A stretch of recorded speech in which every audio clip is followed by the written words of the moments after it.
Hey brother, keep on prepping.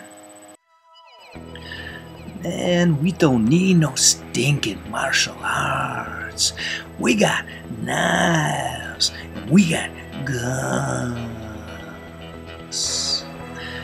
Well, that's what a lot of people think, and there is some justification to that statement.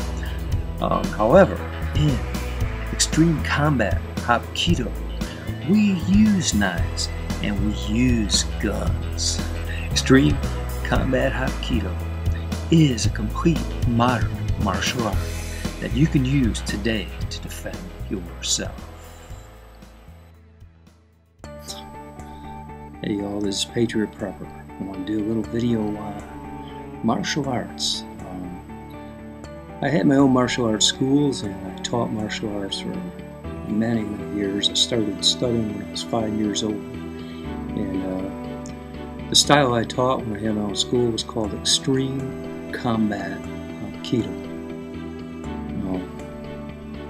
I wasn't going to do this video, and what I'm going to do is make it into a series. I wasn't going to do it now because of the time constraints I have.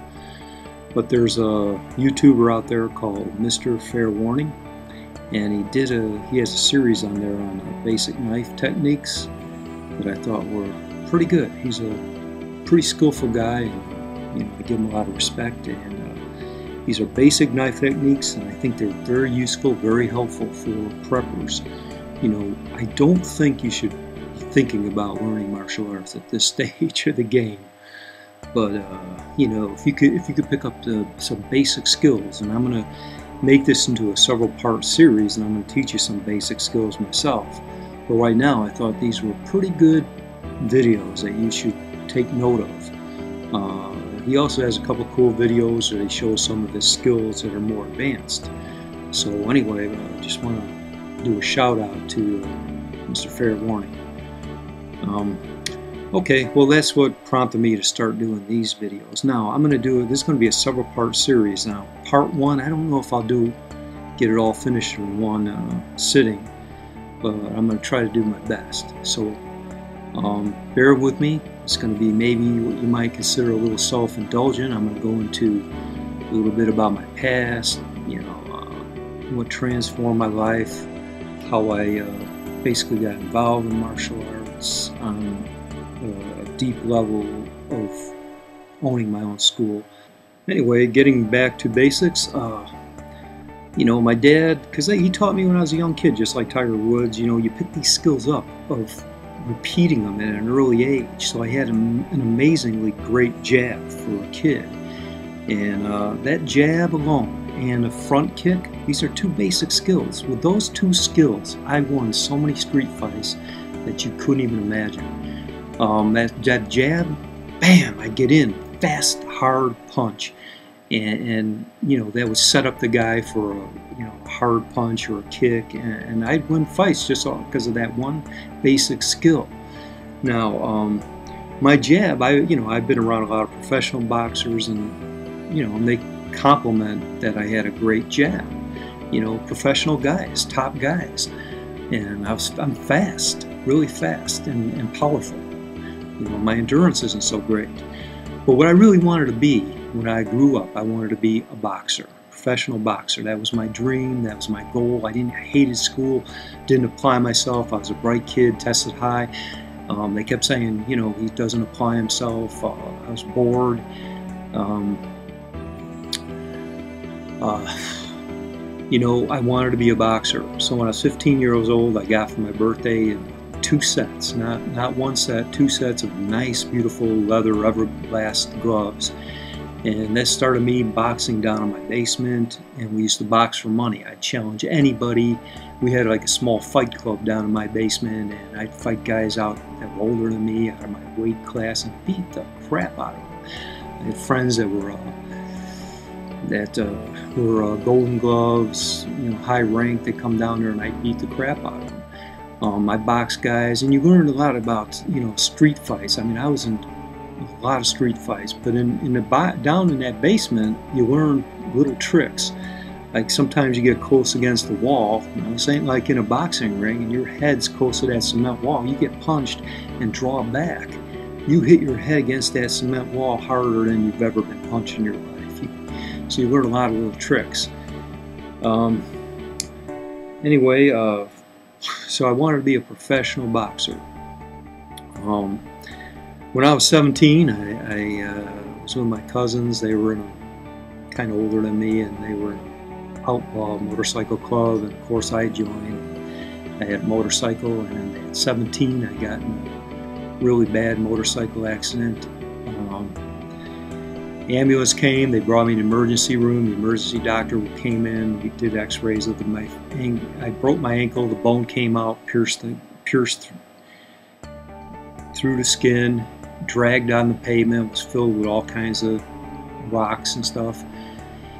He came into the emergency room, he said to me, sorry, but we have to amputate your foot. We have to amputate. There's nothing can be done. So when my parents came into the emergency room and they arrived, they said, my dad said, there's no damn way in hell you're going to cut this kid's foot off. He's 17 years old. So they called my family doctor. They called everywhere. They found one of the best bone surgeons in the country. He came in, eventually got there. He said, he goes, I don't know. He says, I will try to save your foot. So he operated on me hours and hours. He scrubbed the bone, poured all kinds of stuff on there, put screws in the joint, and said he didn't know what was going to happen. They put me in a hospital room, a hospital bed for like 2.5, 3 weeks.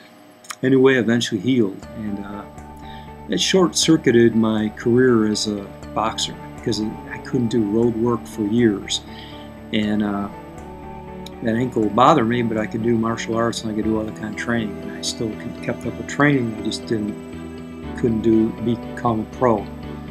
So that's kind of what happened with that. Anyway, I was always in a lot of street fights. I fought my way to kindergarten. I lived in a very bad neighborhood, and every day just about I used to walk to school when I was 4 or 5 years old, and just about almost every day get in a fight, but they were friendly fights. You know, these guys, they start respecting you if you fought back, and then you became their friends. And but I remember one day I got bit by a dog, and God, this aggravated me. I was just like, I wanted to kill that dog. So I tried to grab the dog, but it ran. So I chased him all evening. Not evening, I mean for hours and hours. Missed dinner, and I just chased that dog and snuck up on it. Every time I get close, that dog would run. But on one time, I just got close enough, snuck up on him, and jumped on his back and sunk my teeth just as hard as I could into that dog's back. And the thing was like, arr, arr, arr. And I was like smiling. I went home and told my family what happened, and I got an infection in my mouth. I had to go to the doctor. They gave me this weird blue medicine, and it was like ink, and my mouth was stained, my teeth were stained. And I go to school, and I had to take this medicine, put it in my mouth, and I don't know what the heck it really was, if this was something to teach me a lesson or what, but somehow the word got out that I bit a dog and I had this medicine, my teeth were blue, and man, all these kids were afraid of me. But it just shows, you know, that, man, I had this stubborn streak that if you hurt me, I'm going to hurt you back, and I'm not going to give up. I chased that dog, I got him, and it made me feel good. You know, and when I was in a cast, I want to tell you a story. I was in a cast. Okay, I almost lost my foot. After I got out of the hospital, I was in a cast for several months, but that didn't stop me from riding my motorcycle. I had several motorcycles. I had this dirt bike. I took it off-road, tried to jump out in the field. There was a creek, and I tried to jump over it, and I crashed that bike.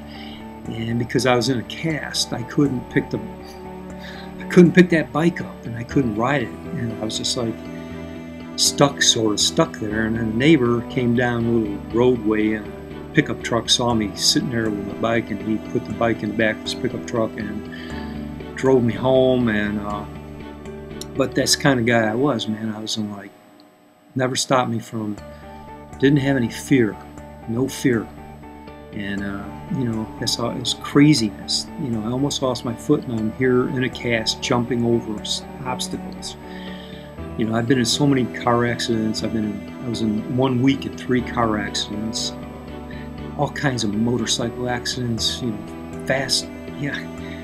You know, none of it stopped me. I just couldn't stop. I had this need for excitement and speed and anything that created any kind of speed or excitement. I craved it. I was addicted to it. So that was my story, you know. Anyway, the point is, you know, I think that you have to have a certain fighting spirit within you. And that's that spirit where I don't care. You amputate my foot, I'm not going to give up. I break a bone, I'm not going to stop. A dog bites me, I'm not going to back down. You know, that's fighting spirit. That's warrior spirit. And part of it's inherited, part of it's taught. And that's what I want you to develop, that fighting spirit, that warrior spirit that you'll never give up. You'll never surrender. Hey you, what's your profession? Bookkeeper. And you, what's your profession? I'm a lawyer. And you, what is your profession? I'm a hairdresser. And you, what's your profession? Warrior, warrior, patriot, warrior, warrior. The thing I liked about MrFairWarning's videos were they were basic stuff. And, you know, I taught really advanced things. I taught to a lot of my students were in the military, they were police officers, bouncers, bodyguards. These were car repo guys. These were tough guys, bounty hunters. I taught, you know, guys that had experience, that had martial arts. And to get into my courses, you had to have a black belt. I didn't want to start out with beginners. I mean, I had different phases. I had different courses. But when I really emphasized the extreme combat courses, you had to start with a black belt. I don't mean a black belt that you had 20 years ago. You had to be, your skills had to be up to par just to get into this course. So these were tough guys. And I want to say that in martial arts, that the basic skills, now my art was based on a martial art called Hapkido, and I'll explain more about that in a minute, but the basic skills in many martial arts, and any martial art is, I believe, the 10% of it gives you 90% of the results. So people that go on to higher levels are doing it because they love the martial art, or doing it maybe for a professional reason, like they want to be a professional fighter.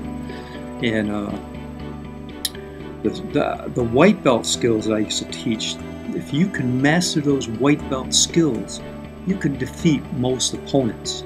And what I want to kind of emphasize right now to preppers is not so much technique as it is the toughness within, the inner strength that you develop from martial arts. I call it warrior spirit or fighting spirit.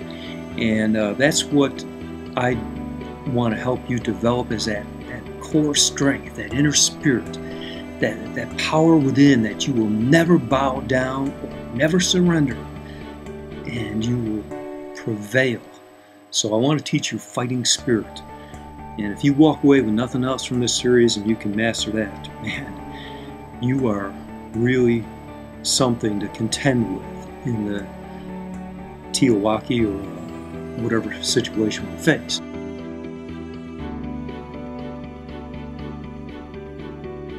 Hey, talking to me?